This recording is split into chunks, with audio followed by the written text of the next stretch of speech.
cortar um pouquinho nos gastos que se faz com os armamentos, reformas administrativas e até mesmo cortar as regalias de muitos que estão em posição superiores, porque o governo vê-se muito confrontado a pagar essas dívidas.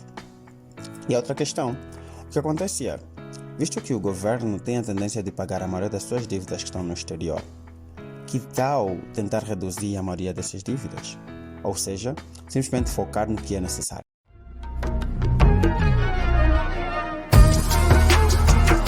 A inflação é como um vírus de gripe, que todos os anos estamos propensos a apanhar, especialmente na época de frio.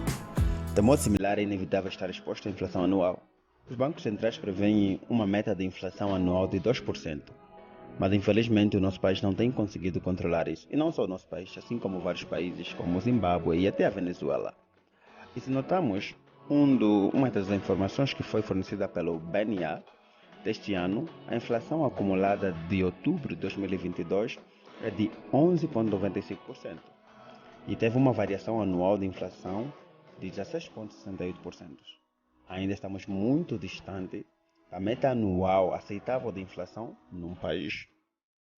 Se bem que há algumas melhorias em questão dos anos anteriores, porque se vemos, por exemplo, no ano 2021, tivemos uma inflação acumulada de 24,94%. Mesmo assim, a inflação continua a estar muito acima do esperado. Mas como é que o governo pode resolver isso? Por meio de políticas econômicas.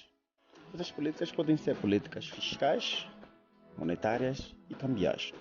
Falando um pouquinho sobre a primeira, política fiscal. O que o governo pode fazer é simplesmente reajustar o orçamento geral do Estado. E isso não é nada fácil. O que acontece é, o foco deve ser ter um superávit e não um déficit. Superávit é quando as receitas são maiores que as despesas.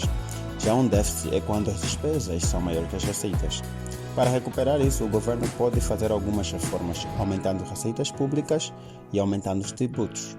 E para reduzir, é simplesmente analisar os gastos e ver qual deles deve ser cortado. Por exemplo, que tal gastar um pouquinho cortar um pouquinho nos gastos que se faz com os armamentos, reformas administrativas e até mesmo cortar as regalias de muitos que estão em posição superiores, porque o governo vê-se muito confrontado a pagar essas dívidas. E a outra questão, o que acontece é, visto que o governo tem a tendência de pagar a maioria das suas dívidas que estão no exterior, que tal tentar reduzir a maioria dessas dívidas? Ou seja, simplesmente focar no que é necessário. Quando o governo consegue cortar algumas dívidas ou despesas, automaticamente a política fiscal começa a ser mais eficiente.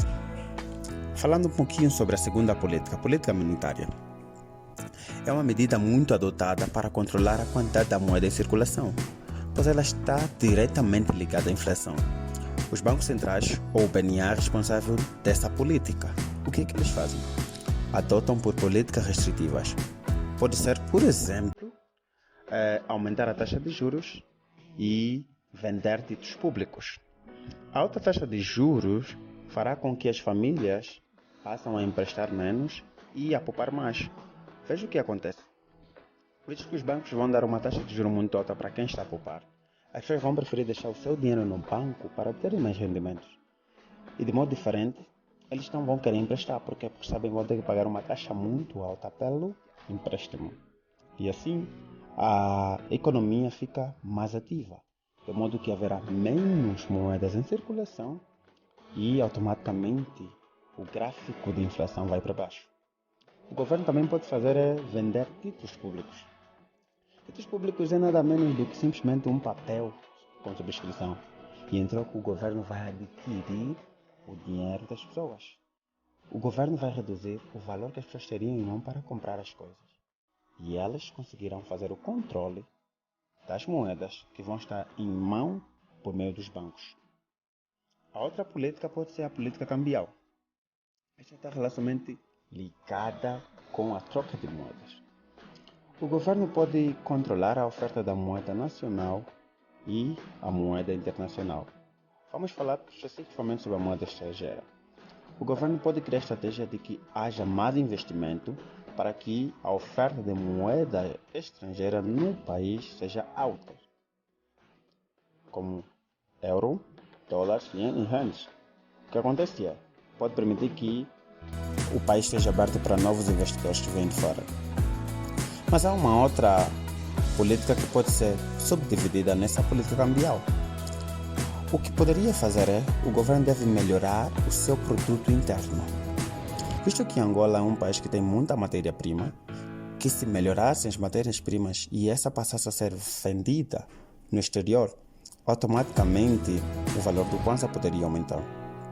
Por quê? Porque seria o valor que seria usado para produzir bens que as pessoas iriam precisar. E não só. As pessoas, para poderem adquirir o produto que estaria em Angola, teriam que pagar as suas moedas. E automaticamente a reserva de valores estrangeiros poderia aumentar no país. Como consequência, seria fácil conseguir balançar a moeda nacional com a estrangeira. E assim, a taxa de câmbio seria muito baixa. E como consequência, iria reduzir o nível de inflação no país. Lembre-se, inflação controlada é desenvolvimento garantido.